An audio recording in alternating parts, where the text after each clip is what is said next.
C'est la 9e édition des Trophées d'entreprise, c'est la 9e fois.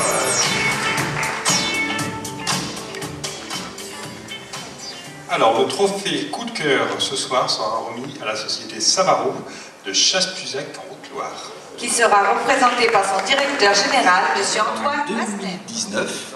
Encore 3 ans. Encore 3 ans. Et vos prédécesseurs, eux, étaient des meuniers, hein, je crois, à l'origine, hein, c'est ça? Oui, bonjour à tous, déjà pour commencer.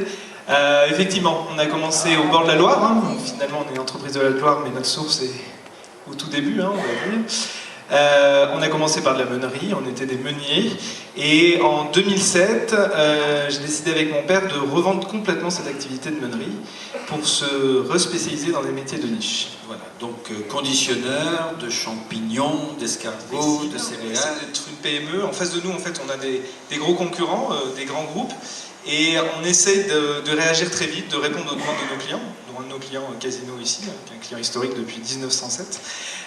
On essaie de réagir au plus vite et surtout d'avoir de l'innovation, d'avoir des nouveaux produits.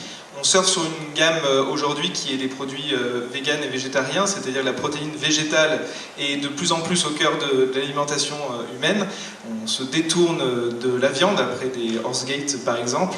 Et donc les céréales, on le vend en poupe, notamment le quinoa. On est le premier importateur français. Alors, j'ai indiqué que vous conditionnez des escargots, des champignons, notamment des cèpes, des girolles, et autres morilles, si j'ai bien compris. Même si ici on préfère la gyromitre, même si c'est interdit. Alors j'imagine, même si la Haute-Loire est une terre de champignons, que tous les champignons ne viennent pas de Haute-Loire. Non, malheureusement. Quand on a commencé, quand mon père a initié les champignons dans les années 80, il y avait encore pas mal de ramasses qui étaient possibles dans les départements limitrophes à la Haute-Loire. Mais en fait, l'engouement pour les Français, on est des plus gros consommateurs de champignons. Il y a les Chinois qui mangent leurs champignons à eux, le shiitake, champignons noirs, ces choses comme ça. Mais nous, en France, on a une passion pour les champignons. Et donc, du coup, il a fallu les chercher un petit peu partout. Donc, on est parti. Aujourd'hui, on achète dans 50 pays dans le monde. Implanté dans le territoire, qui exporte. C'est une entreprise qui a les critères pour se retrouver à peu près sur tous les trophées à part un, c'est ça.